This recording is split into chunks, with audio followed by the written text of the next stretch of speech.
प्यारे विद्यार्थियों, आप सभी को मेरा नमस्कार।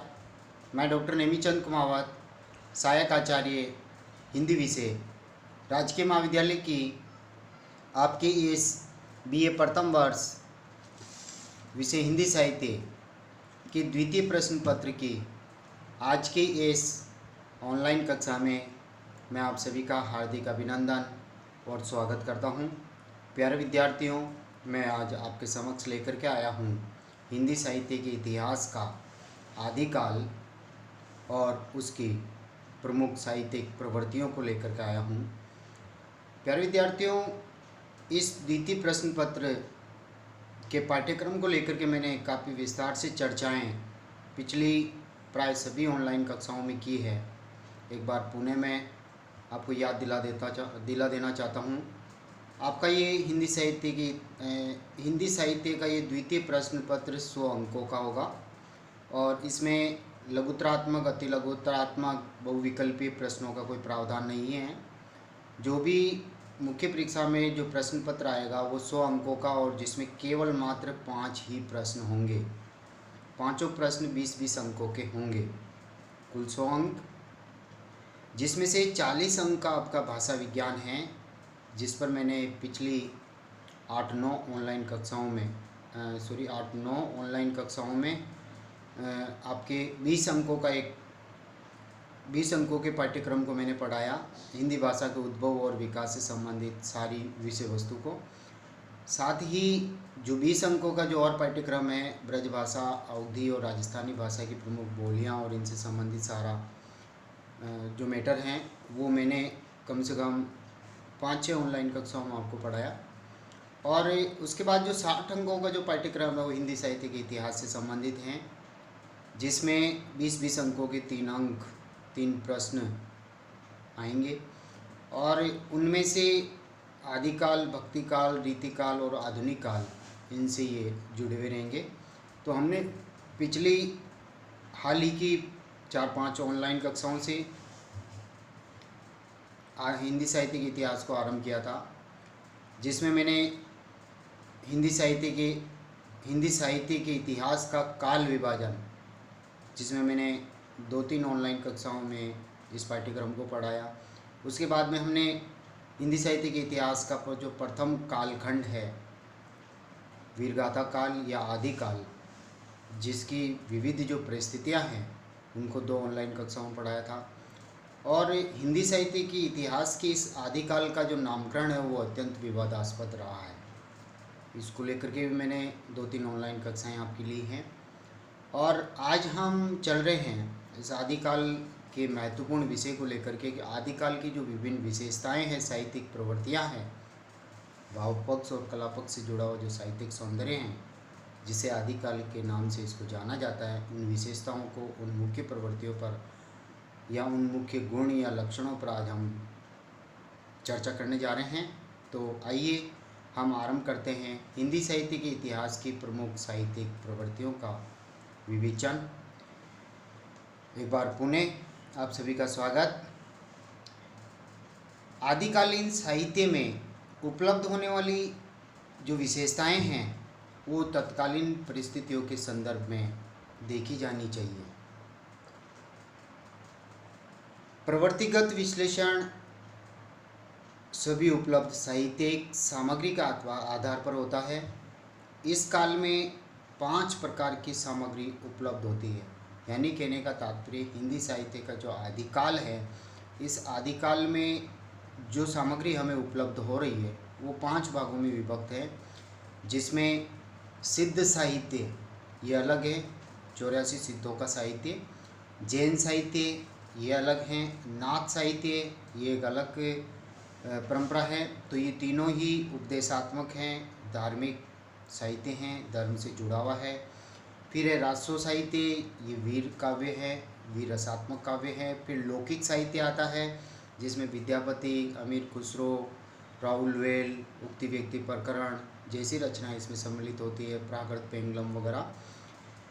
कुछ रचनाओं में वीर रस की अभिव्यक्ति हुई है, तो कुछ में श्रृंगार रस और वीर रस सम्मिलित रूप में व्यक्त हुआ है। कुछ रचनाएं लौकिक साहित्य से जुड़ी हुई है, जिनमें श्रृंगार और प्रेम की अभिव्यक्ति हैं। ऐसी स्थिति में यह कहना कठिन है कि इस युग में कौन सी साहित्यिक प्रवृत्ति प्रधान रही है, यानी मुख्य रही है, जिसके नाम से इस आदिकाल को जाना जाए। सभी प्रवृत्तियां अपने अपने ढंग से प्रधानता लिए हुए हैं। जब हम इस काल की साहित्यिक सामग्री का विवेचन और विश्लेषण करते हैं, तब उनमें निहित अनेक प्रवृत्तियां उभर करके हमारे सामने आती हैं। जैसे जैन साहित्य वस्तुतः अपभ्रंश भाषा में रचित है। प्यारे विद्यार्थियों, ध्यान दें, जैन साहित्य अपभ्रंश भाषा में रचित है, जिसे हिंदी साहित्य के इतिहास की पूर्व पीठिका के रूप में देखा जाता है। अतः उसे आधारभूत सामग्री नहीं कह सकते, क्योंकि हिंदी भाषा में नहीं है। अपभ्रंश भाषा में, हिंदी भाषा और अपभ्रंश भाषा के बीच एक अवट रूप भी प्रचलन में है। दूसरी ओर रासो साहित्य जो हमें मिलता है, रासो ग्रंथ जो हमें मिलता है, अनेक ग्रंथ उनमें से कालांतर में परिवर्तित हो चुके हैं, तथापि उनका जो मूल रूप है वो आदिकाल में रचित है, ये प्रमाणित हो चुका है। अतः रासो साहित्य की जो प्रमुख जो प्रवृत्तियाँ या जो विशेषताएं जो उभर करके हमारे सामने आती हैं, उन्हीं को ही हम आदिकालीन साहित्य की प्रवृत्तियाँ कहना समीचीन प्रतीत मानते हैं। यानी आदिकाल की जो सामान्य प्रवृत्तियाँ हैं वो रासो साहित्य पे केंद्रित है। रासो साहित्य में जिन जिन विशेषताओं का, जिन जिन प्रवृत्तियों का उल्लेख हुआ है, वही आदिकाल की प्रमुख साहित्यिक प्रवृत्तियाँ बनती हैं। हाँ, ये 5 भागों में आधार सामग्री या आदिकाल का जो साहित्य विभाजित है, उनको इस आदिकाल की प्रमुख विशेषताओं में ले सकते हैं हम, कि इस आदिकाल में जैन साहित्य लिखा गया था, नाथ साहित्य लिखा गया था, सिद्ध साहित्य लिखा गया है और लौकिक साहित्य लिखा गया है। इनको अलग अलग बिंदुओं में हम लेते हुए भी इनको उल्लेखित कर सकते हैं। तो आइए प्यारे विद्यार्थियों, हम आरंभ करते हैं आदिकाल की जो प्रमुख साहित्यिक प्रवृत्तियां हैं, जिसमें पहली प्रवृत्ति है ऐतिहासिकता का अभाव। ये जो प्रवृत्तियाँ हैं रासो साहित्य को लेकर के हम केंद्रित करते हुए हम आपके सामने रख रहे हैं। देखिए, रासो साहित्य की चरित्र नायक ऐतिहासिक व्यक्ति है, किंतु इन काव्य ग्रंथों में ऐतिहासिकता की रक्षा नहीं की गई है। वस्तुतः इन ग्रंथों में तथ्य कम हैं और कल्पनाएं अधिक हैं। परिणामतः अनेक ऐतिहासिक भ्रांतियां भी उत्पन्न हो गई हैं। इन ग्रंथों के रचयिताओं ने जो वर्णन किए हैं वे तत्कालीन साहित्य से मेल नहीं खाते हैं। कपोल कल्पित वर्णन है, अतिरंजित, अतिशोक्तिपूर्ण, बढ़ा चढ़ा करके वर्णन किए गए हैं। इसलिए ऐतिहासिक तथ्यों से ये जो इन ग्रंथों में जो बातें कही गई है ऐतिहासिक तथ्यों से मेल नहीं खाती है। घटनाओं, नामावली, तिथियों का जो विवरण इन रासो काव्यों में उपलब्ध होता है वह इतिहास सम्मत नहीं है। ऐतिहासिक चरित्र नायकों को लेकर लिखे गए काव्य ग्रंथों में जिस सावधानी की अपेक्षा की जाती है उससे ये नितांत विमुख हैं। परिणामतः इन ग्रंथों से किसी ऐतिहासिक तथ्य एवं सत्य का उद्घाटन प्राय नहीं होता है।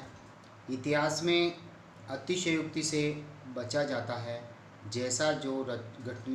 जैसी जो घटनाएं घटित हुई है उसका ही यथातथ्य वर्णन इतिहास में किया जाता है।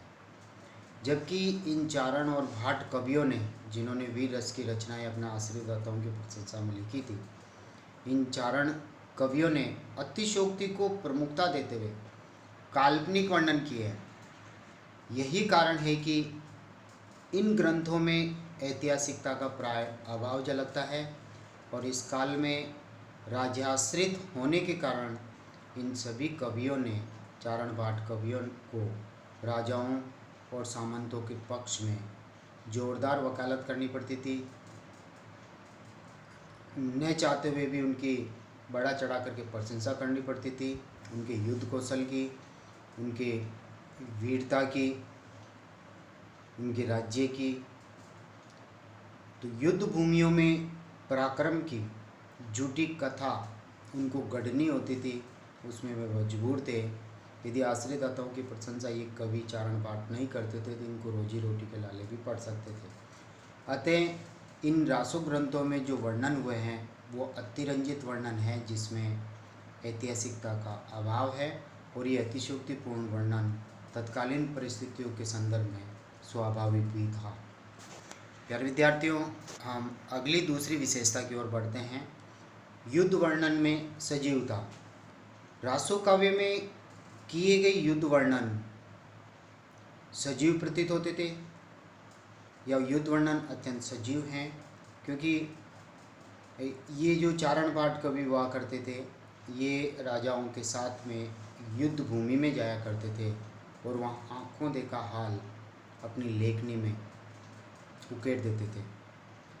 इन काव्य ग्रंथों में जहाँ जहाँ युद्ध वर्णन के प्रसंग है वहाँ ऐसा प्रतीत होता है जैसे कवि युद्ध का आँखों देखा हाल सुना रहा है। चारण कवि कलम के ही नहीं बल्कि तलवार चलाने के भी धनी थे। अतः अवसर पड़ने पर अपने अपने आश्रयदाताओं के साथ रण क्षेत्र में जाकर तलवार के हाथ भी दिखाते थे, यानी अपना हुनर दिखाते थे, तलवार चला करके अपनी कलाएं भी दिखाते थे। युद्ध के दृश्यों को इन्होंने अपनी खुली आंखों से देखा था।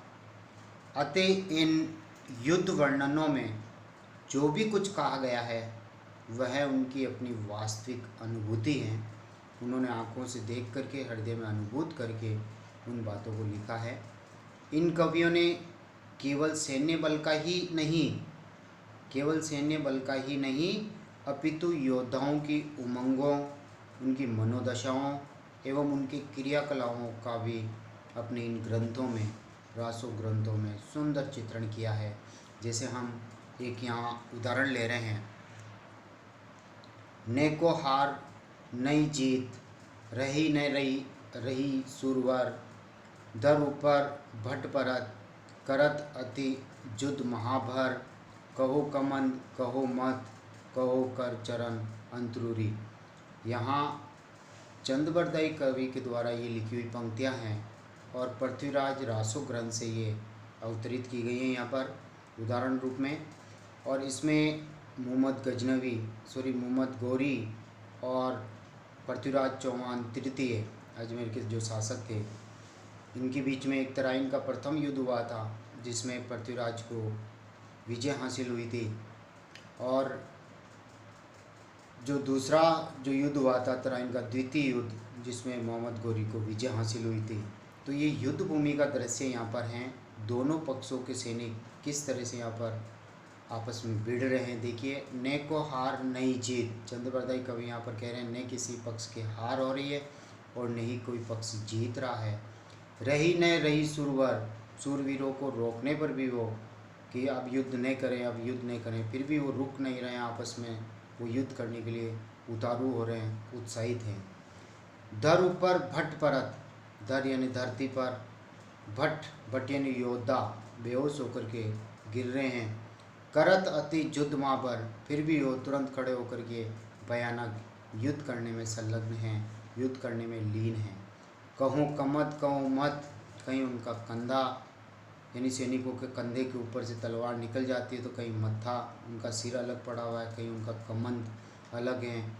कहो कर चरण अंतरूरी, और कहीं पर उनके कर यानी हाथ, चरण यानी पैर, अंतरूरी यानी कहीं उनकी आंतें इधर उधर बिखरी हुई पड़ी हुई है। यानी युद्ध भूमि का विभत्स दृश्य, विभत्स रस का चित्रण यहाँ पर हैं और भयानक रस भी यहाँ हैं, वीर रस का चित्रण भी यहाँ पर मौजूद हैं। तो इस तरह का आंखों देखा हाल ये कवि चारण भाट कवि इन्होंने रासो काव्य में वर्णन किया है। तत्कालीन परिस्थितियों के कारण युद्ध एक आवश्यकता भी थी। आचार्य हजारी प्रसाद द्विवेदी जी ने इस संदर्भ में लिखा है, देश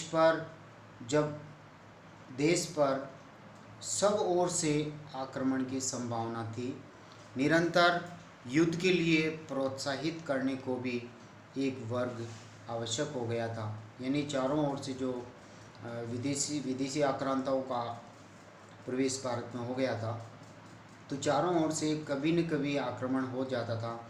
ऐसी संभावनाएं थी। तो निरंतर युद्ध के लिए प्रेरित करने के लिए एक कवि वर्ग की आवश्यकता थी, जो बढ़ा चढ़ा कर राजाओं को उनकी प्रशंसा में कथन कह सकें और सेनाओं को उत्तेजित कर सकें, उनका उत्साह बढ़ा सकें।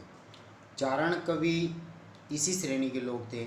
इनका कार्य यही था कि हर प्रसंग में आश्रयदाताओं के युद्धोन्माद, उनके युद्ध के उन्माद को उत्पन्न कर देने वाली घटनाओं की योजना वो करते थे।